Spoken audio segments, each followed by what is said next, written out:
नमस्कार। प्रादेशिक समाचार के साथ मैं प्रियंका। पहले मुख्य समाचार। हेमंत सोरेन सरकार के मंत्रिमंडल के गठन को लेकर सरगर्मी तेज। इंडिया गठबंधन के घटक दलों के बीच विचार मंथन जारी। कांग्रेस के प्रदेश प्रभारी और प्रदेश अध्यक्ष ने शीर्ष नेतृत्व को सौंपी नवनिर्वाचित विधायकों की सूची। मंत्रियों के नाम पर कल तक अंतिम फैसला की संभावना। झारखंड भाजपा नेताओं की आज दिल्ली में केंद्रीय नेतृत्व के साथ महत्वपूर्ण बैठक। विधानसभा चुनाव के परिणाम की होगी समीक्षा। मुख्यमंत्री हेमंत सोरेन ने राज्य के उच्चाधिकारियों के साथ विकास योजनाओं की समीक्षा की। राजस्व संग्रह में तेजी लाने का दिया निर्देश।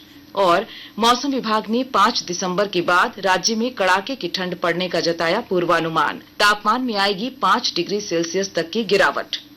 और अब समाचार विस्तार से। हेमंत सोरेन सरकार के मंत्रिमंडल गठन को लेकर सरगर्मी तेज हो गई है। इंडिया गठबंधन के घटक दलों के बीच विचार मंथन का दौर जारी है। इस सिलसिले में कांग्रेस के प्रदेश प्रभारी गुलाम अहमद मीर और प्रदेश अध्यक्ष केशव महतो कमलेश ने दिल्ली में पार्टी के शीर्ष नेताओं से मुलाकात की और राज्य के सभी 16 नवनिर्वाचित विधायकों की सूची सौंपी। बाद में श्री मीर ने पत्रकारों को बताया कि 1-2 दिनों में मंत्रिमंडल का विस्तार कर लिया जाएगा। गुलाम अहमद मीर ने कहा कि मुख्यमंत्री जिस दिन मंत्रिमंडल विस्तार की तिथि तय करेंगे, उसके एक दिन पहले कांग्रेस की ओर से मंत्रियों की सूची सौंप दी जाएगी। हमने ऑफिशियल लिस्ट सबमिट किया जो हमारे इलेक्टेड एमएलएज वहां से बन के आए और वो पूरी डिटेल के साथ में हमने लीडरशिप को, खड़गे जी को, राहुल जी को सौंपा, तो ताकि वो भी अपने हिसाब से देखेंगे, क्योंकि वहाँ कई सारी चीजें देखनी होती है, एरिया भी देखना पड़ता है। वो जब बताएंगे कि मैं शाम को ओथ ले रहा हूँ और वो उसके साथ ये भी बताएंगे कि किस पार्टी के कितने ले रहा हूँ, उसमें कोई ज्यादा हिचकिचाहट नहीं है। प्रदेश भाजपा नेताओं की दिल्ली में आज केंद्रीय नेतृत्व के साथ महत्वपूर्ण बैठक होगी। इस दौरान झारखंड विधानसभा चुनाव परिणाम को लेकर रांची में हुई 2 दिवसीय समीक्षा बैठक के निष्कर्षों पर चर्चा होगी। प्रदेश कार्यकारी अध्यक्ष रविंद्र राय ने कहा कि पार्टी आगे भी व्यापक दृष्टिकोण के साथ काम करती रहेगी। हमारे तरफ से जो प्रबंधन है, जो संचालन है और जो उम्मीदवारों के जनसंपर्क अभियान है, उसमें कोई कमी नहीं हुई, लेकिन हमारे मुद्दे जो हैं वो जनता तक ले जाने में हम थोड़ी कमी रह गई, जिसके कारण विरोधी सफल रहे। लेकिन भारतीय जनता पार्टी झारखंड को अपने राजनीतिक का एक प्रकार से एक बड़ा प्रयोग भूमि मानती है और एक व्यापक दृष्टिकोण लेकर आगे भी काम करती रहेगी। मुख्यमंत्री हेमंत सोरेन ने राज्य के उच्चाधिकारियों के साथ विकास योजनाओं की समीक्षा की। इस दौरान उन्होंने राजस्व संग्रह में तेजी लाने का निर्देश दिया। मुख्यमंत्री ने अधिकारियों को सलाह दी कि अतिरिक्त राजस्व संग्रह के लिए नए स्रोतों की संभावनाओं की भी तलाश की जानी चाहिए। मुख्यमंत्री ने कहा कि वे एक-एक कर सभी विभागों के कामकाज की समीक्षा करेंगे और राज्य में विकास की गति को तेज करेंगे। जो सरकार के काम होते हैं उन पर एक नजर दौड़ाई गई है और अब सभी विभाग के साथ अलग अलग भी हम लोग विचार विमर्श करेंगे, चर्चा करेंगे, समीक्षा करेंगे और कैसे विकास की गति को तेज दिया जा सके, इसके लिए क्या क्या चीजों की आवश्यकता है, उन सब चीजों पर हम लोग आगे काम करेंगे। झारखंड हाईकोर्ट ने अवमानना मामले में राज्य के शिक्षा सचिव और माध्यमिक शिक्षा निदेशक के वेतन पर अगले आदेश तक के लिए रोक लगा दी है। अदालत ने शिक्षा सचिव और निदेशक के साथ ही रांची के जिला शिक्षा पदाधिकारी को 3 जनवरी को कोर्ट में सशरीर हाजिर होने का निर्देश दिया है। आकाशवाणी के ताजा तरीन समाचारों के लिए आप हमारी वेबसाइट newsonair.gov.in पर लॉग ऑन कर सकते हैं। ताजा समाचार X handle @AIR news alerts और Facebook page All India Radio news पर भी उपलब्ध है। आप प्रादेशिक समाचार एकांश के X handle @AIR news_ Ranchi और फेसबुक, इंस्टाग्राम पेज तथा YouTube channel AIR news Ranchi पर भी हमारे बुलेटिन सुन सकते हैं। प्रादेशिक समाचार आप आकाशवाणी रांची से सुन रहे हैं। आज अंतर्राष्ट्रीय दिव्यांग दिवस है। इस मौके पर झारखंड समेत देश भर में कई कार्यक्रम आयोजित किए जा रहे हैं। राष्ट्रपति द्रौपदी मुर्मू आज नई दिल्ली में अंतर्राष्ट्रीय दिव्यांग दिवस पर दिव्यांग व्यक्तियों के सशक्तिकरण में अनुकरणीय कार्यों के लिए 33 व्यक्तियों और संस्थाओं को राष्ट्रीय पुरस्कार प्रदान करेंगी।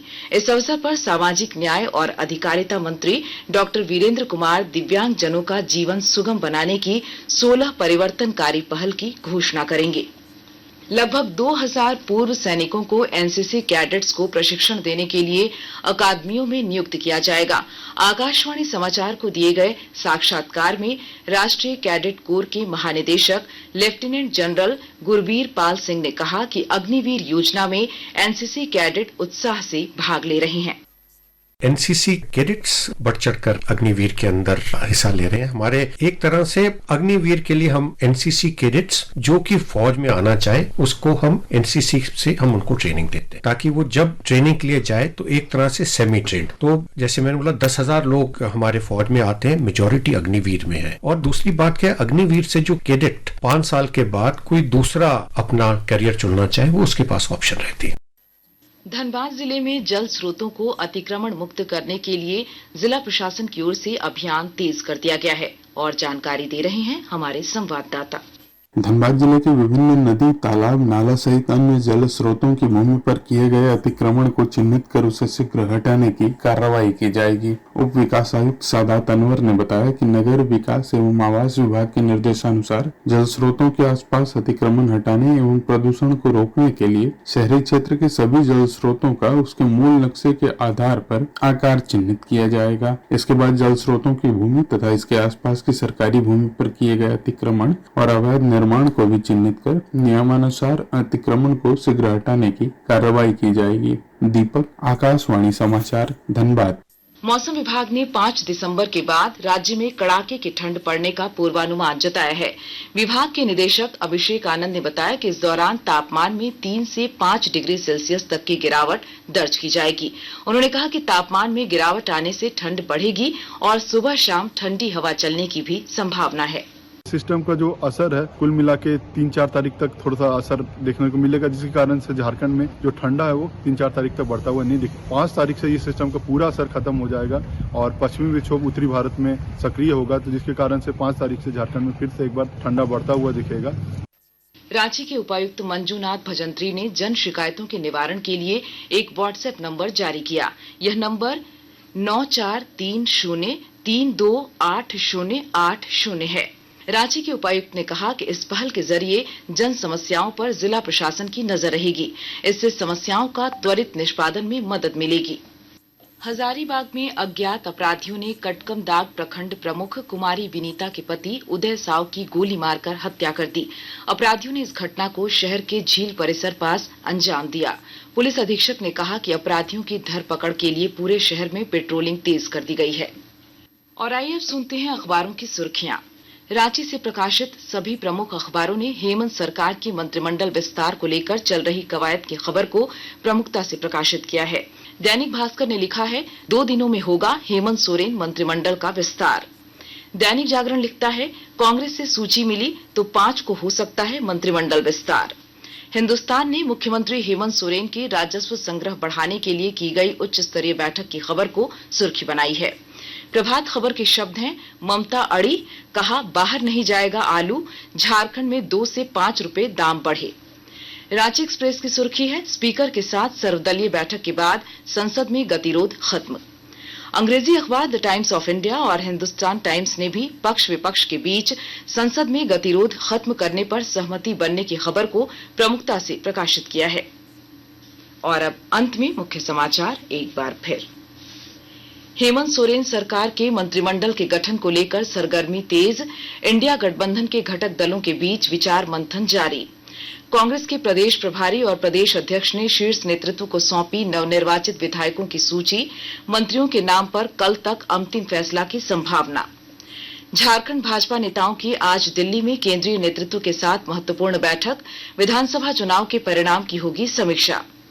मुख्यमंत्री हेमंत सोरेन ने राज्य के उच्चाधिकारियों के साथ विकास योजनाओं की समीक्षा की, राजस्व संग्रह में तेजी लाने का दिया निर्देश। और मौसम विभाग ने 5 दिसंबर के बाद राज्य में कड़ाके की ठंड पड़ने का जताया पूर्वानुमान, तापमान में आएगी 5 डिग्री सेल्सियस तक की गिरावट। इसके साथ ही आकाशवाणी रांची से प्रादेशिक समाचार का ये बुलेटिन समाप्त हुआ। नमस्कार।